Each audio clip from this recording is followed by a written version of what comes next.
السلام عليكم ورحمة الله وبركاته. اليوم بدنا نتعلم مع بعض عمل هاي الغرزة جدا مميزة وأنيقة وشيك جدا. أنا حبيت الغرزة كتير وسهلة جدا، تكرار سطر واحد بتوصل بسرعة للطول المناسب وبتعطي سماكة، يعني هي من الغرز السميكة، يعني مع انك ما بتحتاجي لا خيط كتير الا انها يعني سميكة. هاي الكوفية بطول 17 سنتي، انت بامكانك تعمليها من 15 او اذا كانت للاطفال من 13 الى 20 سنتي، ولو في ناس بحبوا يتنوها على بعض زي ما تحبي، هذا برجع لك العرض. وبالنسبة للطول من 180 تقريبا او 170 حسب، اذا كان طفل صغير ممكن متر، يعني حسب السن الطفل. انا هعملها هان طول عرضها 17 سنتي وطولها مترين بإذن الله، تقريبا حتكفي معايا بإذن الله 3 شلات. أنا لما بدأت أعملت هاي الشال بإبرة رقم 6، بس بأنصحكم تعمليها بأكتر من 6، يعني الخيط بركيوم بدك محتاجة رقم 7 أو 6.5، بيعطي ليونة أكتر للكوفية. اوكي، يعني من 6.5 ل7 ممتاز جدا، لان هي الغرزة نفسها بتعطي سماكة حلوة كتير وبترمي معاكي في الشغل بسرعة جدا، يعني بإمكانك تخلصيها بسرعة جدا هاي الكوفية. قبل ما نبدأ أتمنى من أخواتي الكريمات مشاركة هذا الفيديو لكل محبي الكروشيه وحابب يتعلم، ولو كنتي أول مرة تشوفيني أتمنى تشتركي بالقناة ليوصلك كل جديد، وإذا عجبك الفيديو والشرح تضغطوا لايك. ويلا نبدأ على بركة الله وبسم الله الرحمن الرحيم. هعمل سلاسل معينة، هي عبارة عن تكرار رقم 2، يعني 1 2، بعدين نعمل 1 2، بعدين 1 2، وهكذا بنكرر للطول المناسب. يعني هو عبارة عن عدد فردي أو تكرار رقم 2 في الآخر بزيد 1. أوكي، خلينا نعمل على القياس المطلوب وبنرجع بإذن الله. أنا عملت 20 غرزة وهاي 21، لأنه إحنا هان تكرار رقم 2 زائد 1، فأنا عملت 20 غرزة تكرار رقم 2 زائد غرزة الوحدة الأخيرة. هلقيت لا الدور الأولاني، الآن السلاسل هعملهم للدور الأولاني، هرتفع بس بسلسلة واحدة ما هعيدها ولا أي إشي. هلف الخيط على السنارة وهدخل في الغرزة الثانية، يعني هذه السلسلة اللي فيها السنارة ما هعملها، هروح على السلسلة الثانية، هدخل هيك مباشرة وهعمل غرزة نص عمود. هاي أول غرزة عندي نص عمود، هعمل يعني بالتالي أنا عندي هنا 21، لازم يطلع عندي 21 غرزة نص عمود. هاي 1، هلف الخيط على السنارة، هدخل في اللي بعديها وبعدين هطلع، هيكون عندي 3 حلقات، هطلع من 3 حلقات مع بعض. هاي الثاني، هلف الخيط على السنارة، هروح على الغرزة اللي بعديها، هيكون عندي 3 حلقات، هعمل نص عمود، هطلع منهم كلهم، وهكذا لنهاية الدور اللي عندك تعملي غرز نص عمود. خلينا نخلص ونرجع تاني. هيك خلصنا الدور الأولاني كله عبارة عن غرز نص عمود. في الآن بالنسبة لي أنا عندي لو عديتهم 21 غرزة نص عمود. هلات هرتفع بسلسلة، وهي السلسلة دايما برتفعها وما بعدها. أوكي، وبلف شغلي وبلف الخيط على السنارة، وبروح على أول غرزة، شايفين أول غرزة هدخل فيها وأعمل غرزة نص عمود، بعدين هعمل سلسلة وأسيب غرزة وأروح على اللي بعديها وأعمل غرزة عمود نص عمود. كل الغرز تقريبا هان نص عمود. هلات هنعمل سلسلة، بعدين هسيب غرزة وأروح على اللي بعديها وأعمل غرزة نص عمود بهذا الشكل. بعدين نكرر نفس التكرار، سلسلة، نسيب غرزة ونروح على اللي بعديها ونعمل نص عمود. عبارة عن تكرار سلسلة كمان مرة ونسيب واحدة ونروح اللي بعديها ونعمل نص عمود، ونكرر هذا الاشي لكل الدور نفس الطريقة. هيك عملنا الدور الثاني كله عبارة عن فراغات او مربعات، سلسلة واسيب غرزة واعمل غرزة نص عمود. هان بفضل تنتين، بس ركزوا انه الثانية شايفين هي هانا بتكون مائلة، فانت بتعملي سلسلة الان بعد اخر نص عمود، بعدين بتسيبي هذه وبتروح على اخر واحدة وبتعملي نص عمود. هيك خلصنا الدور الثاني. هلقيت برتفع بسلسلة وما بعدها للدور الثالث وبلف شغلي. هلقيت شايفين اول غرزة اللي هي هذه النص عمود هدخل فيها واعمل نص عمود، هي اول نص عمود عندي. بعدين هعمل سلسلة. هلقيت هدخل من 3 اماكن، هدخل من هان، هي الاول مكان، هدخل من هان المكان الثاني من الحلقتين، شايفين هدول الحلقتين هدخل منهم، وهدخل في السلسلة هان رقم 3، يعني 1 2 3 هدخل فيهم. هلف الخيط على السنارة، هدخل في هذا المكان، هقرب شوية وافهم. هلف الخيط على السنارة، هدخل في هذا المكان، هي السلسلة في الدور الثاني، واسحب بمقدار عمود، شايفين كيف. بعدين بلف الخيط على السنارة وبروح على السلسلة اللي هان الدور الاولاني من غرزة تركنا احنا غرزة، هي الغرزة اللي تركناها هندخل فيها من الحلقتين تبعونها، من الحلقتين، واسحب من فوق من هان، هسحب من ورا الخيط وارفع بنفس المقدار يكونوا مرتفعين. بعدين الف الخيط على السنارة كمان مرة واروح على السلسلة اللي هنا اللي جنب في الدور الثاني، واسحب بهذا الشكل يكونوا بنفس الارتفاع، شايفين كيف. بعدين بلف الخيط على السنارة وبسحب منهم كلهم بهذا الشكل. سحبت منهم كلهم بعمل سلسلة بهذا الشكل. هليت حلف الخيط على السنارة وبرضو بنفس الطريقة اللي دخلت منه هان هدخل كمان مرة، هاي 1. بعدين من السنبلة شايفين هيك من السنبلة، وباخد الخيط من وراه، هاي الثاني، ومن هنا الثالث كمان. يلا نعمل هاي اول 1 نسحب بمقدار عمود تقريبا او نص عمود. بعدين نروح على هذا الثاني من السنبلتين، شايفين من السنبلتين بدخل هيك وباخد الخيط من ورا الثانية.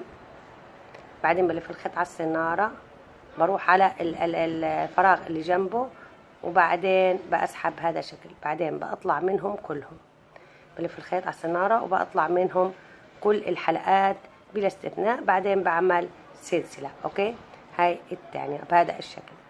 كمان مرة بنلف الخيط على السنارة وحندخل مرة ثانية 1 بعدين 2 بعدين 3.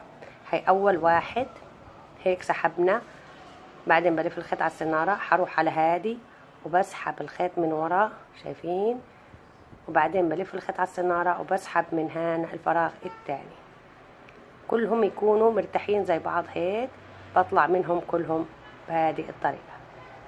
بعدين بعمل سلسلة بهذا الشكل. طبعا هاي غرزة سهلة جدا عندك، اول ما تتعلميها الثانية الدور الثالث حتنطلق سريعة جدا، ويعني ما بتحتاج الى جهد. كمان مرة حنلف الخيط على السنارة وهنعد 1 2 3. هاي اول 1 هسحب، حلف الخيط على السنارة. هاي الثاني هسحب من ورا، حلف الخيط على السنارة وحسحب الفراغ الثاني. هاي صار عندي كم حلقة؟ لو قلنا كم حلقة على السنارة، 1 2 3 4 5 6 7، 7 حلقات. هسحب من 7 حلقات مع بعض. اوكي، هلا كمان مرة بعمل سلسلة وبلف الخيط على السنارة وبروح. هاي 1 2 3 بالترتيب. 1 لف الخيط على السنارة، 2 لف الخيط على السنارة، 3. عدد الحلقات 7 حلقات، هطلع من 7 حلقات مع بعض. بعدين بعمل سلسلة وكرر هذا لكل الدور بنفس الطريقة.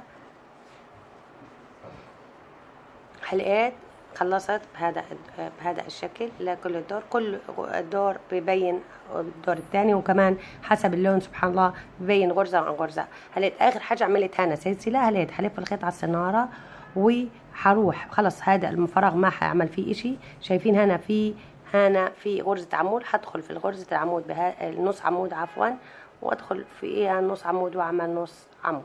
خلاص بعمل غرزة نص عمود في الاخر وبس. بهذا الشكل خلصت 3 ادوار. هلقيت الدور الرابع اللي هو حيتكرر دور واحد بس اللي حيتكرر اللي هو هذا الدور الرابع. اعمل سلسلة ولف الخيط على السنارة، حدخل في اول غرزة واعمل غرزة نص عمود في اول واحدة. بعدين حعمل سلسلة، بعدين الف الخيط على السنارة وهعد 1 2 3. شفتوهم الاماكن بعد اللي هو هذا التكرار هنروح على هاي السلسلة 1 هنا 2 هذا الفراغ كله 2 وهذا الفراغ 3 مش هدخل من أي غرزة من فراغات.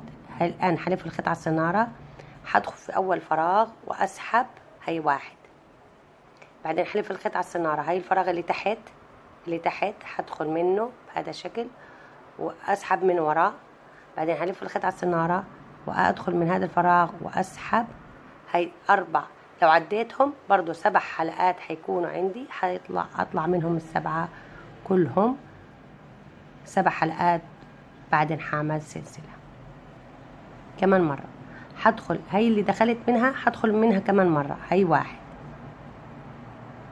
ألف الخيط على السنارة اللي تحتها مباشرة هدخل منها هاي 2 وما بشد ايدي على الخيط وبخليه براحته هيك بعدين بلف الخيط على السنارة اللي جنب في الدور اللي قبله اللي جنبها هاي الغرزة هعمل الثالث عددهم 7 هطلع من ال7 كلهم بعدين هعمل سلسلة بكرر هذا لكل الأدوار اللي بعديها.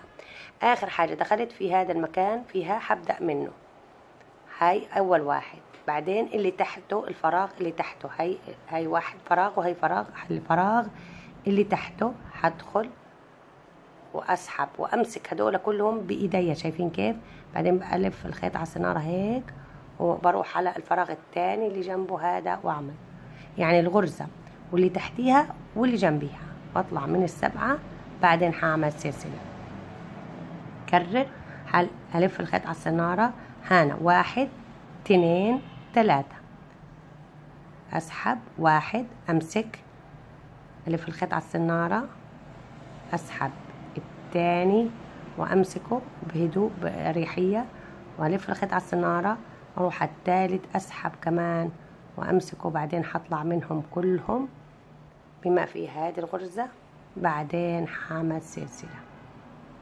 بهذا الشكل. هلف تاني وأروح على أول 1 وأسحب واللي تحتيه وأسحب وهنا خاصة لما أسحب اللي تحت بريح إيدي وألف الخيط على السنارة اللي جنبها هسحب 7 حلقات هطلع من ال7 حلقات مع بعض بعدين هعمل سلسلة. أوكي هذه حلوة الغرزة كتير بخيوط الجنجا.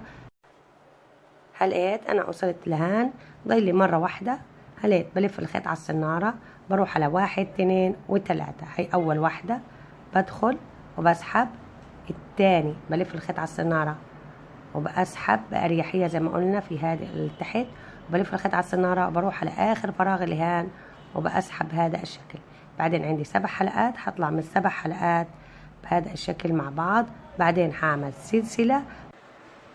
بعد ما عملت السلسلة هلف الخيط على السنارة غرزة النص عمود مش مبينة هيك لو عملتيها هيك هتشوفيها بكل أريحية في هذا المكان هاي السلسلة وهاي غرزة النص عمود هدخل من حلقتين النص عمود وأعمل غرزة نص عمود بهذا الشكل. هلات برتفع بسلسلة وبلف الدور وبكرر الدور الرابع كله مرة تانية.